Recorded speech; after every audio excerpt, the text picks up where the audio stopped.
इस पर विचार मेरा भी था कि मुझे भी कई लोगों ने रोका, मना भी किया और कुछ लोगों ने तो ऐसा भी कहा कि इससे कैंसर हो जाता है, ऐसा होता है।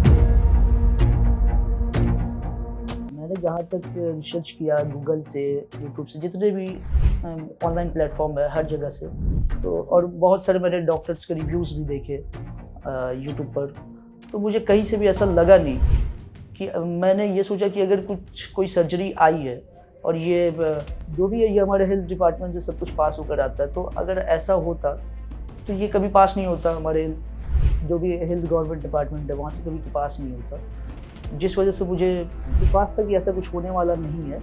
और जिन भी लोगों ने कहा, उन लोगों को मैं जानता हूँ कि उन लोगों ने ना तो कभी हेयर ट्रांसप्लांट किया है, ना ही उनके फैमिली ने किसी ने किया है, ना आसपास के लोगों ने किया है, ना उन्होंने कभी इस पर रिसर्च किया है। बस कहीं न कहीं से सुना है और सुनकर उन्होंने कहा कि इससे कैंसर हो जाता है, इसके साइड इफ़ेक्ट होते हैं। तो मैं इस वजह से इस मिथ को नहीं मानता हूँ। हेलो, मेरा नाम सोनू यादव है। आज मैं आया हूँ क्यूवेस्टी क्लिनिक हरिद्वार अपने हेयर ट्रांसप्लांट सर्जरी। क्यूवेस्टी के बारे में मुझे पता चली ऑनलाइन प्लेटफ़ॉर्म से, जैसे कि यूट्यूब वगैरह हुआ, इन सब जगहों से मुझे पता चली थी। और क्यूवेस्टी का जो मैंने देखा कि बहुत सारे सेलिब्रिटीज़ यहाँ पर ट्रांसप्लांट करा रहे हैं और उनका रिज़ल्ट काफ़ी अच्छा आ रहा है। मैंने और भी रिसर्च किए थे, बहुत से प्लेटफ़ॉर्म थे इस तरह के, बहुत से क्लिनिक्स थे जहाँ पर ट्रांसप्लांट वगैरह हो रही थी। लेकिन मुझे क्यूवेस्टी का सबसे बेटर रिज़ल्ट दिखा, जो कि हाई डेंसिटी दे रहा था और काफ़ी अच्छा, एक नया कॉन्फिडेंस, नया लुक, इस तरह का मैंने काफ़ी सारे रिज़ल्ट्स देखे, जिस कारण मैंने क्यूवेस्टी को चूज़ किया। मेरा हेयर फॉल लगभग 3-4 साल से हो रही है और उसे रोकने के लिए मैंने काफ़ी कुछ ट्राई किया, जैसे आप बता सकते हैं होम्योपैथिक बहुत ज़्यादा मैंने ट्राई किया था। उसके बाद फिर मैंने मिनॉक्सिडिल भी ट्राई किया था और मिनॉक्सिडिल के साथ और भी वो सब टैबलेट्स वगैरह कुछ दिए गए थे, वो सब भी मैंने काफ़ी ट्राई किया। उससे कुछ रिज़ल्ट होता था, मगर फिर कुछ महीनों बाद फिर वापस से वही हेयर फॉल स्टार्ट हो जाता था। इसके अलावा भी फिर जैसे-जैसे लोगों ने बताया ये तेल लगा लो, वो तेल लगा लो, ऐसे करके मैंने बहुत कुछ ट्राई किया, पर रिज़ल्ट आफ्टर ऑल 0 ही था। देसी नुस्खे भी मैंने काफ़ी अपनाए थे, जैसे कि काफ़ी लोगों ने, मेरे रिलेटिव्स ने ही कहा था कि प्याज का रस लगा लो, तो वो सब भी मैंने काफ़ी कुछ महीने तक ट्राई किया था। प्याज ये खा लो, वो खा लो, आंवला भी खा लो, डेली आंवला खाओ, पर ये सब करता था, पर कुछ रिज़ल्ट मुझे वैसा दिखा नहीं। हेयर ट्रांसप्लांट दरअसल मैंने बहुत पहले सोच रखा था, कराऊँगा ये नहीं सोच रखा था। मैं जानता था कि हेयर ट्रांसप्लांट होता है, लेकिन मैं ये सोच रखा था कि मैं इसे कंट्रोल कर लूँगा, जो भी हो, तेल हो या फिर कुछ दवाइयाँ हो इससे, पर नहीं हुआ कंट्रोल। तो लास्ट में तो मुझे पता ही था कि ये लास्ट ऑप्शन होता है ट्रांसप्लांट का। तो जब कुछ कंट्रोल नहीं हुआ और लुक में थोड़ा चेंजेस दिखता था, मुझे तो अजीब लगता था, जिस कारण मैं डिसाइड किया कि अब मुझे ट्रांसप्लांट कराना ही है। क्यूवेस्टी को फॉलो मैं लास्ट 3-4 महीने से फॉलो कर रहा हूँ। बिल्कुल, इसका थोड़ा इफ़ेक्ट पड़ता है। मैं बता सकता हूँ कि ये इस ट्रांसप्लांट के लिए जब मैं आ रहा था, तो मेरे कुछ दोस्तों ने मुझे कहा कि तुम्हारा अभी उतना भी हेयर लॉस नहीं हुआ है, हो रहा है, कम हुआ है, पर ज़रूरत नहीं है तुमको, तुम ऐसे कर चल सकते हो। पर मैं उनको बताता था, पर समझा नहीं पाता था उनको कभी। वो मुझे पता है कि थोड़ा कॉन्फिडेंस लो होता था, थोड़ा अजीब लगता था, कुछ करने में ऐसा लगता था कि मेरा एज काफ़ी आगे चला गया है और मैं उसे पकड़ के रखना चाहता था, क्योंकि अभी निकला नहीं है एज। मैं इस तरह से बता सकता हूँ कि मैंने अपने लाइफ में बहुत कुछ सोच रखा था, कुछ ऐसी अचीव करना है, कुछ बड़ा करना है, और पता नहीं कहीं से भी ये घूम फिर कर आता है जब, तो मुझे लगता है कि जब मैं सोशली जब किसी फेस करूँगा किसी मंच पर या फिर कहीं पर भी, तो उसमें एक पर्सनैलिटी बहुत मायने रखती है, और हमारी वो पर्सनैलिटी जो आती है वो ज़्यादातर हमारे बालों से कहीं न कहीं बहुत जुड़ा हुआ है। तो मैं जब भी आईना देखता था तो मुझे ये महसूस होता था कि मेरे बाल बहुत कम है, और जिस वजह से मुझे थोड़ा हल्का कॉन्फिडेंस डाउन लगता था।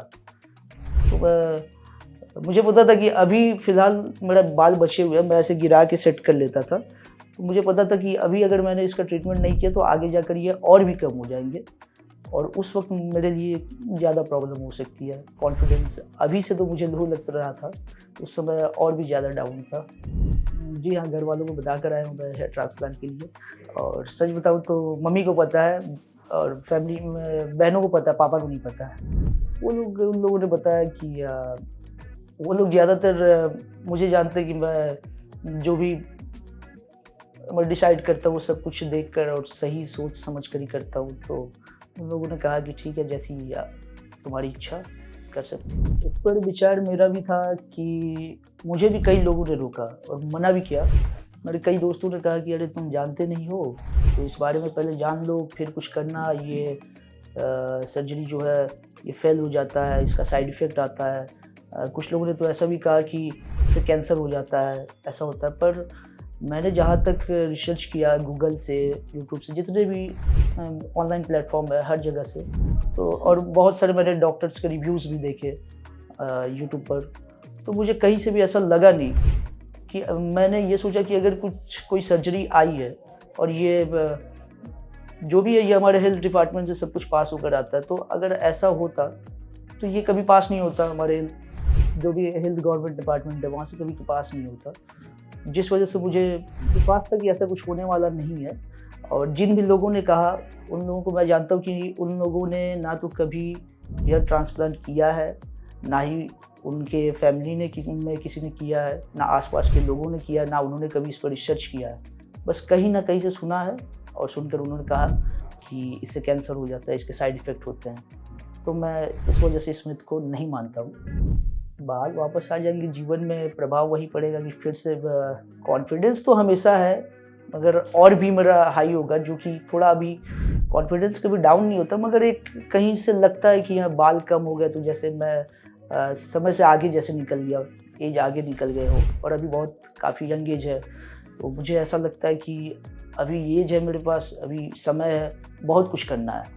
और बाल की वजह से मुझे ऐसा लगता था कि जैसे मेरा समय ख़त्म हो गया है, मैं बहुत आगे निकल चुका हूँ। तो अगर मेरे ट्रांसप्लांट कराता हूँ, रिज़ल्ट अच्छे आते हैं, मेरा कॉन्फिडेंस अभी जो है वो और भी हाई होगा, और भी मुझे करने की बहुत इच्छा जागेगी, और भी बहुत कुछ करने का चाहूँगा मैं, और जो भी करना चाहता हूँ वो उसका रिलेटेड तो करना ही है। मेरी जब बात हुई थी तो 4500 ग्राफ्ट्स की बात हुई थी मेरी। ओके दोस्तों, अब मैं जा रहा हूँ सर्जरी के लिए। आगे का एक्सपीरियंस सर्जरी के बाद मैं आप लोगों से शेयर करूँगा।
हेलो, मेरा नाम सोनू यादव है, और आज मेरा हेयर ट्रांसप्लांट का सर्जरी कंप्लीट हो गया।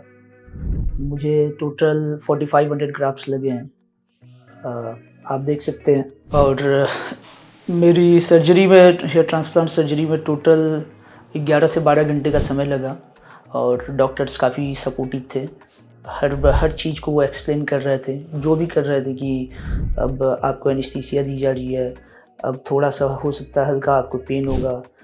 तरह-तरह की जो भी सर्जरी हो रही थी, एक्सपीरियंस काफ़ी अच्छा रहा। हर चीज़ वो एक्सप्लेन कर रहे थे, बीच-बीच में पूछ रहे थे, ब्रेक के लिए भी पूछ रहे थे, तो काफ़ी अच्छे से हुआ, उसके लिए नो डाउट।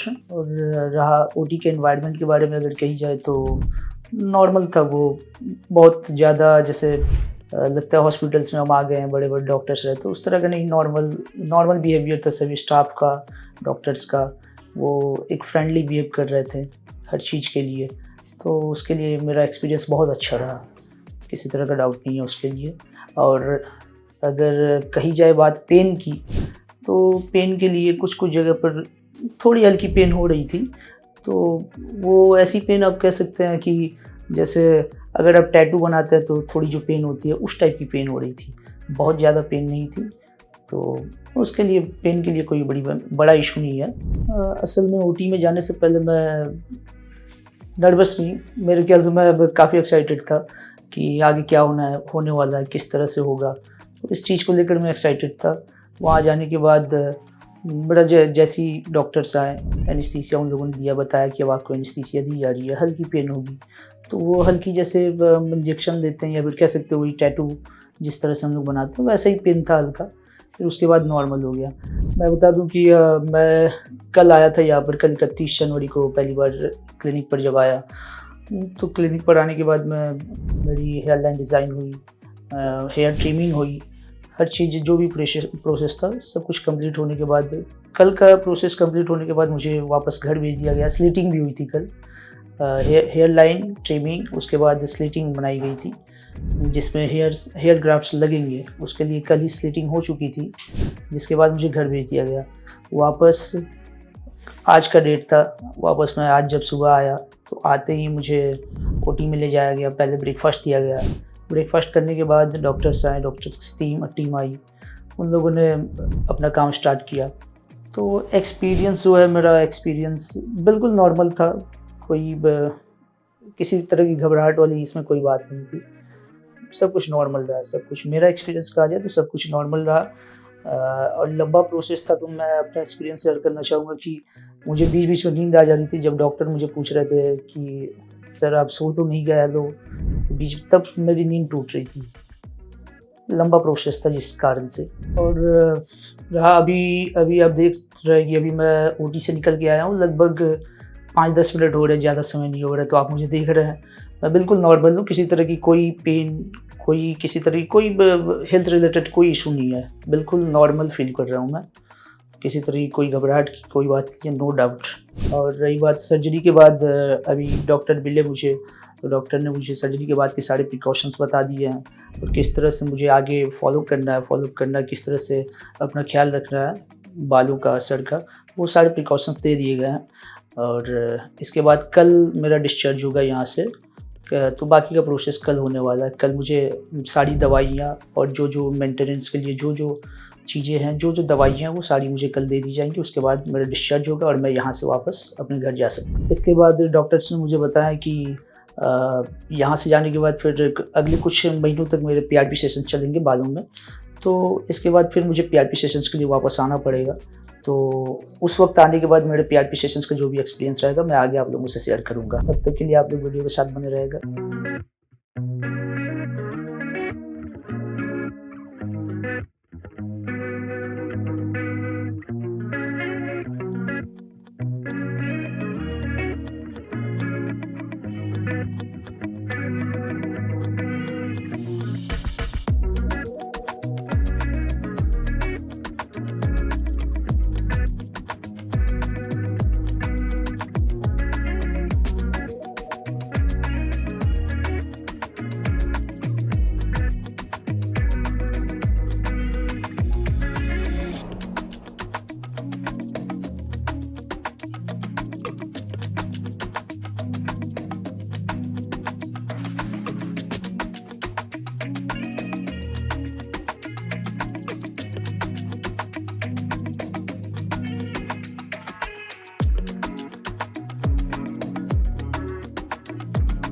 हेलो फ्रेंड्स, अगर आपने अभी तक हमारे चैनल को सब्सक्राइब नहीं किया है तो प्लीज इस वीडियो को लाइक कीजिए, शेयर कीजिए और हमारे चैनल को सब्सक्राइब कीजिए।